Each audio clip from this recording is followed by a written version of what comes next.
Azita Sach here, and welcome to another video of mine regarding parenting. Today I'm going to talk to you about a concern that a client of mine brought regarding her child. She said, my child is a 7-year-old and recently developed a fear of sleeping alone and thinks there is somebody in his room, and he thinks he hears some voices. He comes to our bed, covers his face with the blanket and refuses to go to his room. She said, I don't know what to do, and she wanted advice. I thought this might be a question for you, and I thought I'm going to make a video about it and share it with you. Hopefully it will help you in your parenting.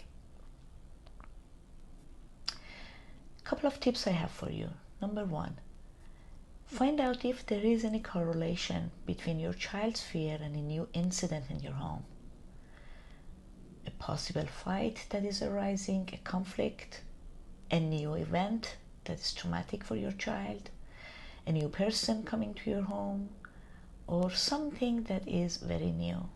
Identify the correlation. Step number 2 is talk to your child and see what is in his mind. What is he imagining? Ask your child to draw what he thinks is in his room, Children have difficulty using their words. Images are the best way that they can describe what's happening in their mind. So ask your child to visualize what he's scared of.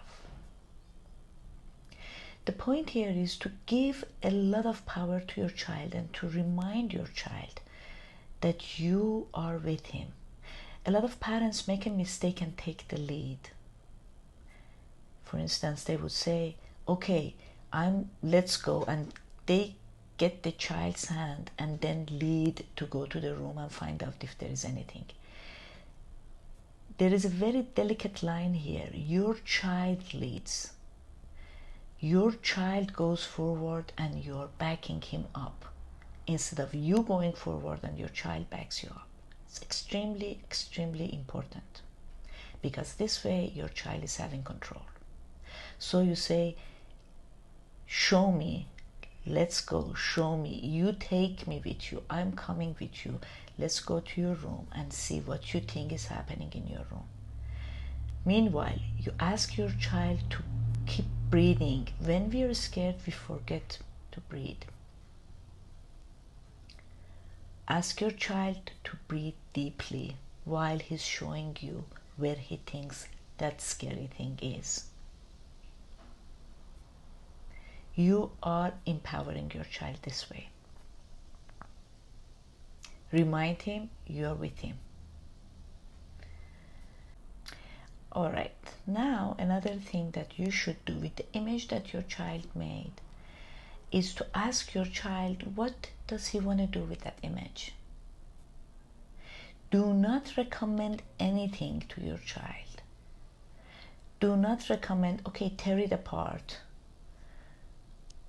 do this or do that. Ask your child what he needs to do in order to make sure that that thing that is in his mind is trapped and is not able to harm him.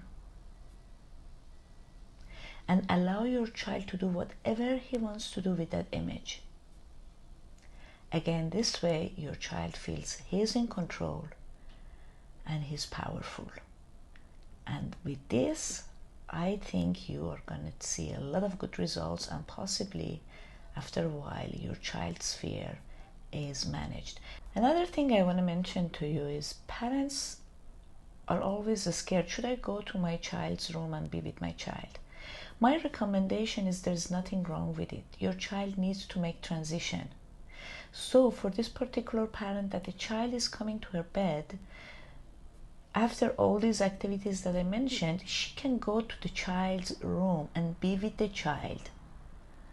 So the child makes the correct, successful transition.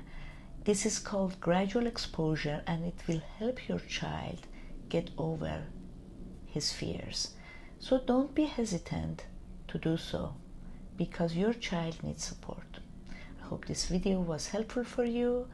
And remember, I have live Instagram every Monday, and I create new videos for you that I will put in my YouTube channel. So subscribe and join the live videos that I have on Instagram. I can respond to your questions there too. Be well, and I see you on next video. Goodbye.